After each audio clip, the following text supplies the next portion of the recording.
ये भी तुम ले लो, ये भी तुम ले लो वाला हिसाब कर दिया, बाकी धर्मों को दिया नहीं। सेक्युलरिज्म को आपने नीचे जमीन में धसोड़ दिया और अब कोई नरेंद्र मोदी सरकार उस सेक्युलरिज्म को स्थापित करने जा रही है, वक्फ कानून में बदलाव करने की जा रही है, तो उससे भी इंडी गठबंधन को दिक्कत है। महाराष्ट्र कांग्रेस के अध्यक्ष नाना पटोले ने इसका विरोध कर दिया। विरोध करते हुए अपनी ही बात नाना पटोले ने कहा कि जब सरकार हिंदू मंदिर पर कब्जा कर सकती है तो फिर मुसलमानों को क्या छोड़ेगी। एक बार नाना पटोले को सुनिए, फिर बताऊंगा कि वक्फ बोर्ड के पास किन देशों से भी ज्यादा जमीन है और कांग्रेस ने वक्फ एक्ट में जो किया उसका देश के लिए मतलब क्या है। जो हिंदू के मंदिर थे उनको भी सरकार के कब्जे में इन लोगों ने लिया। सब मंदिरों को इन लोगों ने सरकार के कब्जे में लिया। तो हिंदू को नहीं छोड़ा तो जो मुस्लिमों को छोड़ने वाले हैं क्या? नाना पटोले खुद मान रहे हैं कि सरकार हिंदू मंदिरों का मैनेजमेंट अपने पास रखती है, तो फिर मुसलमानों के लिए अलग संस्था और कानून क्यों? आप ये जानकर हैरान रह जाएंगे कि वक्फ बोर्ड के पास इतनी जमीन है बॉस, जितनी जमीन कई देशों के पास नहीं।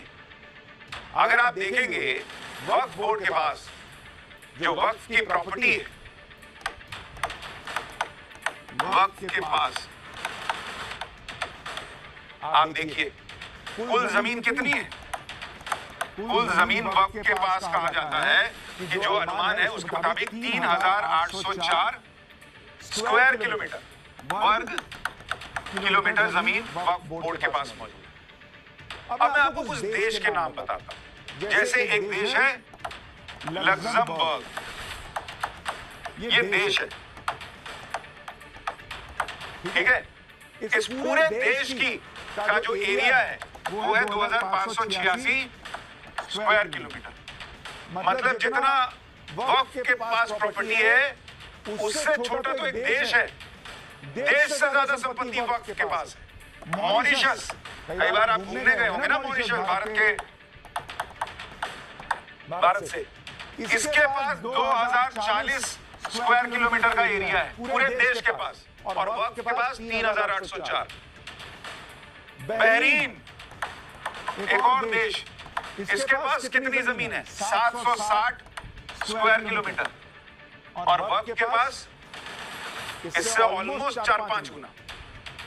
सिंगापुर जैसा देश बेचारा इतना विकसित होने वाला देश, वो भी 719 स्क्वायर किलोमीटर जमीन का एरिया रखता है। 719, उससे भी 5 गुना से ज्यादा जमीन जो है वो वक्फ बोर्ड के। मालदीव के पास 298 स्क्वायर किलोमीटर।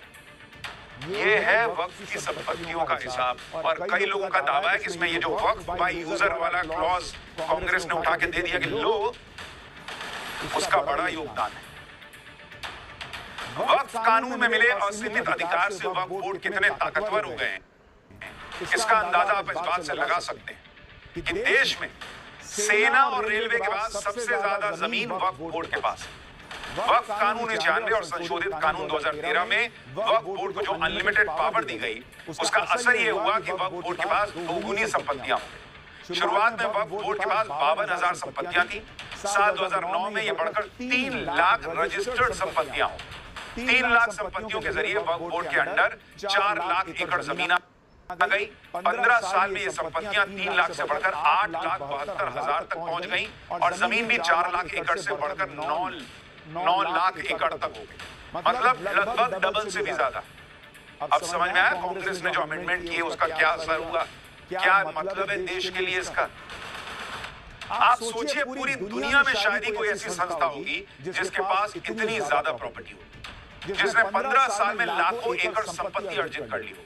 और हैरानी की बात यह है कि इन संपत्तियों से जो रेवेन्यू जनरेट होता है वो मात्र 200 करोड़ रुपया सालाना। और इसीलिए कई लोग आरोप लगाते हैं कि वक्फ बोर्ड की जमीन का दुरुपयोग हो रहा है। उससे होने वाली आय गरीब मुसलमानों के कल्याण की बजाय किसी और के जेब में जा रही है। जबकि वक्फ बोर्ड इसलिए बना ताकि गरीबों की मदद हो सके, लेकिन यहाँ अलग ही खेल चल रहा है, ये आरोप रखते हैं। यही वजह है कि नरेंद्र मोदी अब इस खेल को बंद करने का प्रयास कर रहे हैं, जिससे सबसे ज्यादा भला गरीब मुसलमानों का ही होगा, उनके कल्याण के लिए पैसा खर्च होगा। लेकिन नैरेटिव क्या बन रहा है? मोदी मुसलमानों के खिलाफ कुछ करने जा रहे हैं। कितने गरीब मुसलमान के पास वक्फ की प्रॉपर्टी है बहुत, जरा बताइएगा। अगर किसी कानून के प्रावधान को गलत इस्तेमाल हो रहा है तो उसे बदलने में क्या बुराई है? लेकिन इंडी गठबंधन को तो वोट बैंक दिखता है, इसलिए वक्फ एक्ट का विरोध शुरू हो गया। वो भी तब जब ना तो बिल आया है, ना बिल का ड्राफ्ट देखा गया है, ना ही बिल के प्रावधान दिखे। बिहार में तेजस्वी यादव और यूपी में अखिलेश यादव क्या कह रहे हैं एक बार सुन लीजिए। दोनों ही नेताओं की राजनीति के समीकरण में मुस्लिम वोट बैंक बड़ा फैक्टर है, इसलिए जरा उनके बयान सुनना। उनको देश के गरीबों की भलाई से कोई मतलब नहीं, ना महंगाई से मतलब है, ना गरीबी से मतलब है, ना बेरोजगारी से मतलब है। अच्छी शिक्षा मिले, अच्छी चिकित्सा मिले लोगों को। गरीब प्रदेश बिहार जैसे राज्यों में कारखाने लगे, उद्योग लगे, इससे भाजपा को लेना देना नहीं है। वो केवल ध्रुवीकरण करके, हिंदू मुसलमान करके अपनी राजनीति से बीजेपी के पास हिंदू मुस्लिम या मुसलमान भाइयों को कैसे उनके अधिकारों को छीना जाए, उनकी अधिकार जो मिले, जिन्हें आजादी के अधिकार है या उनके स्वतंत्र जो अधिकार है, उनके अपने धर्म को लेकर के अपनी कामकाज की व्यवस्था को बनाए रखने के लिए। और केवल वक्फ नहीं, हमारे मुखंडी देखिए कितने समझदार है सरकार की। उन्हें उर्दू में ये पता लगा कि नुज़ूल उर्दू शब्द है। उन्हें समझाते थे अधिकारी कि नज़ूल का मतलब कुछ और है, लेकिन उन्होंने कहा नहीं, नज़ूल मतलब मुसलमानों की जमीन है। ये वक्फ एक्ट के सपोर्ट में पूरा इंडी गठबंधन उतर गया कि भाई इसमें कोई बदलाव नहीं होना चाहिए। बचाव में तर्क भी ऐसे दिए जा रहे हैं कि आप हैरान रह जाए।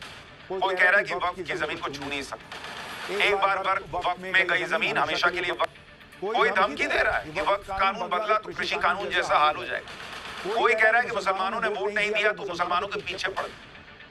सुनिए जरा कैसी कैसी बातें हो रही हैं। मतलब संविधान कहता है कि हर धर्म के लिए हिसाब बराबर होना चाहिए। यहाँ एक को एकदम आसमान में चढ़ा रखा है, बाकी सब नीचे लाइन में खड़े हैं, और उसको जब कोई बराबर करने का प्रयास कर रहा है तो उसी को कह रहे हैं कि तुम मुसलमानों के पीछे पड़ गए। सुनिए, आप माथा पीट लीजिएगा, बहुत से लोगों का रिएक्शन सुनिए। वक्फ बोर्ड की जमीन वन से वक्फ ऑलवेज वक्फ, उसका मतलब ये होता है कि एक बार जो प्रॉपर्टी वक्फ में डिक्लेयर हुई है वो हमेशा के लिए वक्फ में ही रहेगी। अगर ऐसा हम कोई ऐसा कानून गुजरत बनाते हैं तो उसका जो है वो ऐसे ही जैसे हम कृषि कानून लेकर आए और किसानों का जो अपमान सारी दुनिया ने देखा और भारत की छवि को नुकसान पहुंचा कि 750 किसान शहीद हो गए, तो वैसे ये गलत परंपरा एक ये पूरी दुनिया में ये मैसेज आएगा कि ये प्रॉपर्टियां तो हमारे मुल्क में हर मुल्क में होती हैं। वो बोर्डियां बनाए हुए होते हैं, सोसाइटीज बनाए होते हैं, कमेटियां बनाए होते हैं, सरकारें उनकी हिफाजत करती हैं कि वहां पर जो है वो सरकार अपनी मनमानी कर रही है और रूल ऑफ लॉ कॉन्स्टिट्यूशन के अगेंस्ट काम कर रही है। जब से भारतीय जनता पार्टी को पूरे देश में अल्पसंख्यकों ने वोट नहीं दिया, तब से उनके पीछे पड़ गई है। आप अब कोई चुनाव जीतने वाले नहीं, क्योंकि न तो हिंदू आपके साथ है और न तो अल्पसंख्यक आपके साथ है। जो बाकी लोग कह रहे हैं वो तो फिर भी समझा जाए, लेकिन जिन पार्टियों, उद्धव ठाकरे की पार्टी, बाला साहब ठाकरे की पार्टी जो हिंदू हित की बात करती थी, वो ये नहीं देख रही कि हिंदू मुसलमान सिख ईसाई सब इस देश में बराबर उनके लिए व्यवस्था होनी चाहिए। वो कह रहे हैं कि भाई मुसलमान ने वोट नहीं दिया इसलिए नरेंद्र मोदी ऐसा कर रहे हैं। सवाल तो ये पूछा जाना चाहिए कि किसने वोट लेने के लिए ये सब कर दिया भाई, कि वक्फ बोर्ड बना क्यों? और जो लोग कह रहे हैं कि दूसरे देशों में भी वक्फ प्रॉपर्टी होती है, लेकिन वक्फ बाय यूजर ये कॉन्सेप्ट कहां है जरा पता कर लीजिए। इंडी गठबंधन ने पूरा माहौल बना दिया और तरह तरह की अफवाहें फैलाई जा रही है, लेकिन सच क्या है वो सुनिए। सूत्रों के मुताबिक वक्फ एक्ट में 40 के करीब संशोधन किए गए हैं और इस हफ्ते राज्यसभा में ये वक्फ एक्ट पेश हो सकता है। सरकार के मुताबिक बिल पेश करने की तारीख पर अभी फैसला नहीं हुआ है, लेकिन ये खतरनाक अफवाहें फैलाई जा रही हैं कि मुसलमानों की जमीन ले ली जाएगी, जबकि 1954 में पहली बार बने वक्फ एक्ट में